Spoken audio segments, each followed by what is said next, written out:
Hello everyone, आजच्या लेक्चरमध्ये आपण बघणार आहोत वाक्यरचना. मराठी टू इंग्लिश कसं करायचं ते आपण पाहतोय, जेणेकरून तुमचं स्पोकन इंग्लिश जे आहे म्हणजे जे बोलताना तुम्हाला इंग्लिशमध्ये ज्या अडचणी येतात त्या हळूहळू सुधारल्या जाते. ओके, आजच्या लेक्चरमध्ये काही वाक्य आहेत ते मराठीचे आपण इंग्लिशमध्ये ट्रान्सलेट करणार आहोत. त्याचं टेन्स किंवा त्या ठिकाणी कुठले शब्द घ्यायचे हे आपल्याला त्यातून कळतं. ओके, सुरू करूया. पहिलं वाक्य आहे, एका कंपनीत एक कर्मचारी काम करीत होता. एका कंपनीत एक कर्मचारी. आपल्याला नेहमीप्रमाणे काय करायचंय, करता शोधायचा, ट्राय करायचंय, त्याला सुरुवातीला घ्यायला, जेणेकरून आपलं जे वाक्य आहे ते सोपं बनतं. ओके, काय आहे इथे, एक कर्मचारी. हा एक करता आहे जो आपण सुरुवातीला घेऊ शकतो. कर्मचारी म्हणजे आपण इथे एम्प्लॉई हा शब्द घेऊ शकतो. त्याच्या आधी आपल्याला एक हे घ्यायचं. एक म्हणजे काय, अँड आर्टिकल. ओके, इथे ए काय येणार नाही, कारण आपला जो पुढचा जो वर्ड आहे, जो नाउन आहे, तो एका स्वराने सुरू होतो, म्हणून आपल्याला त्याच्या आधी अँड घ्यायचं. And employee was working. Was का घेतलं, कारण आपलं वाक्य जे आहे ते भूतकाळातलं आहे. पूर्ण जो पॅसेज आहे तो भूतकाळातलाच आहे, तो बऱ्याच ठिकाणी तुम्हाला पास्ट टेन्स दिसेल. And employee was working in का घेतलंय, कंपनीत है ना, मध्ये, या एका कंपनीत, working in a company. Okay, पहिलं वाक्य झाले, वाचून बघूया. एका कंपनीत एक कर्मचारी काम करीत होता. And employee was working in a company. Okay, पुढचं बघूया. तो साध्या कुटुंबातून आला होता. साध्या साधा, सिंपल. ओके, ही करता आहे इथे, तो इथं आपण ही घेणार. ही आला होता, केम फ्रॉम हे घेऊ शकतो. ही केम फ्रॉम म्हणजे लिटरल मिनिंग न घेता आपल्याला जे तिथे चांगलं सूट होईल ते आपण घेऊ शकतो. ही केम फ्रॉम अ सिंपल कुटुंबातून family. A simple family. He came from a simple family. Easy. त्याला आयुष्यात मोठं काहीतरी करायचं होतं. करता तोच आहे, ही करायचं होतं म्हणजे त्याला काहीतरी इच्छा आहे. ओके, मग आपण इथे वॉन्टेड टू घेऊ शकतो. Okay, he wanted to do काहीतरी मोठं, काहीतरी समथिंग बिग. कधी, त्याच्या आयुष्यात. He wanted to do something big in his life. थोडस मोठं वाक्य आहे, पण आपल्याला थोडं थोडं ऍड करत मग ते पूर्ण करायचं आहे. त्याला आयुष्यात मोठं काहीतरी करायचं होतं. He wanted to do something big in his life. सोपं. ओके, सुरुवातीला त्याला लहान कामे दिली जात होती. सुरुवातीला ते आपण आहे असंच घेऊ शकतो, कारण इथे आपल्याला कर्त्यापासून सुरू करता येणार नाही. सुरुवातीला म्हणजे काय, in the beginning. In the beginning त्याला. आता इथून सुरुवातीला आपण करता घेऊ शकतो. त्याला लहान कामे दिली जात होती.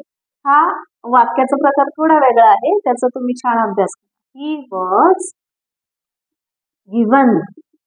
ओके, त्याच्या आधी आपण पाहिलंय वॉज वर नंतर आपण आयएनजी घेतो. टू बीचं फॉर्म, टू बीच्या रूपानंतर आपल्याला आयएनजी घेणं अपेक्षित असतं, पण इथे आपल्याला ही वॉज गिवन, आपण इथे पॅसिव्ह वॉइस वापरतो.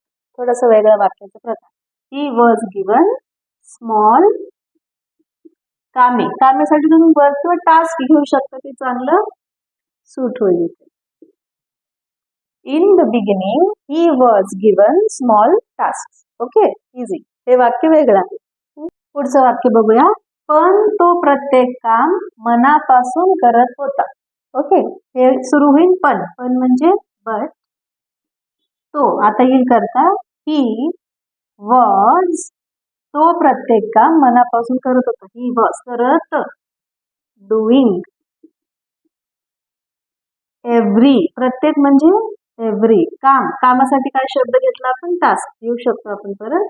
एव्हरी टास्क मनापासून. मनापासूनला काय शब्द घेऊया, इथं आपल्याला घेता येईल सिन्सिअरली. परत वाचूया. But he was doing every task sincerely. हळूहळू त्याच्या कामाची सर्वांनी दखल घेतली. हळूहळू आता बऱ्याचशा विद्यार्थ्यांना अशी सवय आहे जे मराठीत 2 शब्द येतात ना, जसं वेगवेगळे, रंगीबेरंगी, तर तिथे ते इंग्लिशचे शब्द सुद्धा 2-2 वेळा घेतात. डिफरंट वेगवेगळे. तर ते घेण्याची गरज नसते, एकच घेऊया. हळूहळूसाठी आपण इथे वेगळा शब्द वापरू शकतो, जसं की gradually.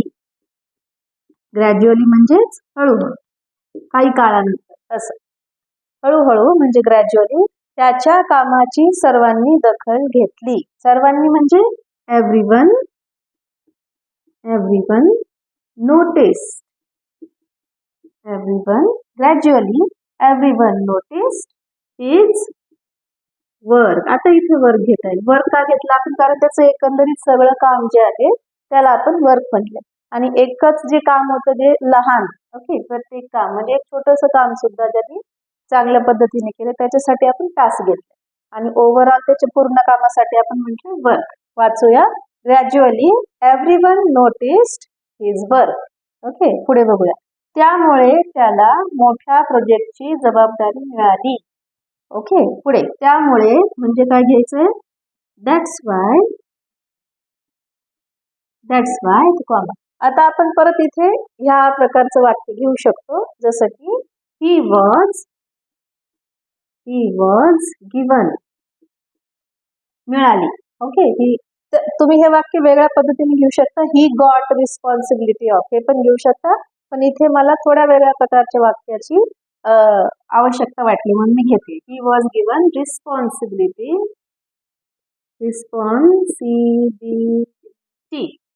Of a big project. Okay, that's why, त्यामुळे he was given responsibility of a big project. हे तुम्ही वेगळ्या पद्धतीने घेऊ शकता.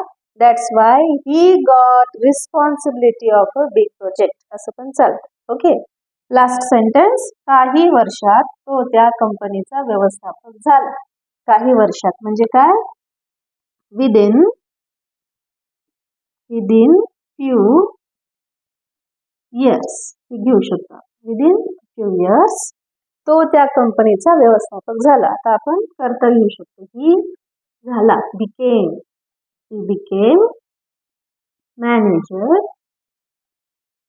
Manager of that company.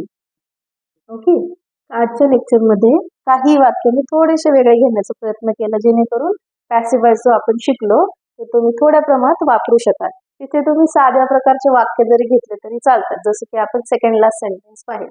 Okay, so this will help you to improve your spoken English. भेटूया पुढच्या लेक्चरमध्ये काही ग्रामरचे नवीन व्हिडिओज.